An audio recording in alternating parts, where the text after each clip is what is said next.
Okay, part 3, the rest of chapter 8 and chapter 9. Gems, he said as he drove, sapphires and emeralds and stuff like that, in those red packages. They're from Burma. First, they get them across the border into Thailand, and then from Thailand to Canada. Then they smuggle them here. I don't really understand it all. I do know Burma is one messed up country. They don't feel like gems, I said. The packages are squishy. That's an old trick. They hide them inside spackle or silly putty or something like that. Those packages probably still have their labels on them. A customs agent looks at them, and he might not look twice. You sure about this? He nodded. I'm sure. I talked to the main man. I told him I had to know. I told him I was quitting if he didn't come clean. I looked at the fat guy as he drove. I wondered if he'd been worried about the same thing that had me worried.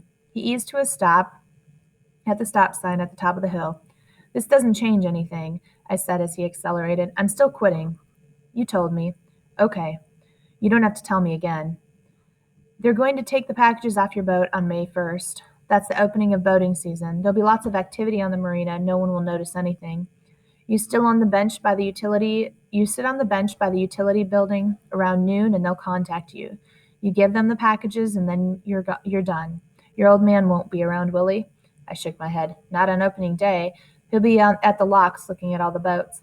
Okay, then it's set. We were back at the marina. The fat guy pulled to a stop. I stepped out of the car and closed the door. As he drove off, I suddenly felt incredibly light and free. I almost wanted to laugh. To think that just a few minutes earlier I believed I was involved with Al Qaeda and explosives, and all the time the packages had contained gems. Nobody ever got killed by a sapphire. I spent that afternoon hanging out along the waterfront. The piers were full of people getting their boats in shape for the summer. They'd be going up to the San Juan Islands or to Vancouver Island or Alaska. When people smiled at me or waved or said a few words, I smiled or waved or said a few words back.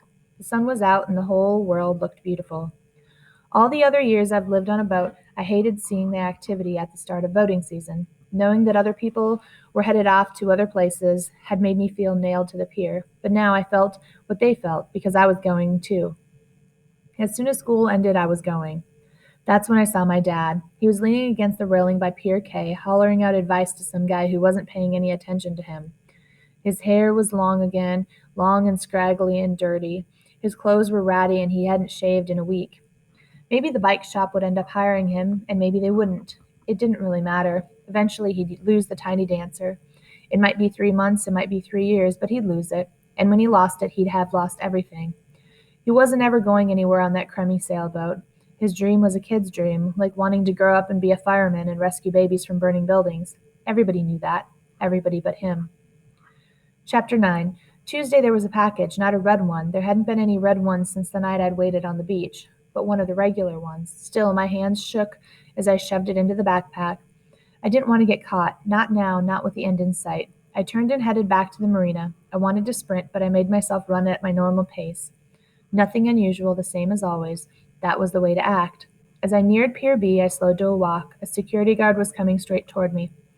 I tried to smile, but felt the muscles in my cheeks twitch. The security guy nodded. Howdy, he said, dragging the word out like a Texan in a cowboy movie. Howdy, I replied, my pronunciation weirdly mimicking his. His smile turned into a glare, but he kept walking. After I showered, I went back to the tiny dancer. I had let my dad know that I was leaving, that he was going to be totally on his own. I owed him that. I told him a couple of times before, but he hadn't really believed me, probably because I hadn't really believed myself. Now I knew, so he had to know too. He didn't show up for an hour, and he'd been drinking. Still, he wasn't so drunk that I couldn't talk to him. I've got to tell you something, I said. He dropped onto the bench by the wheel. So tell me. It's about June, once I graduate. What about it? I'm going to leave here. I'm going out on my own. He raised his head. Is that right? I nodded. Okay. What is it you're going to do? I've got a plan.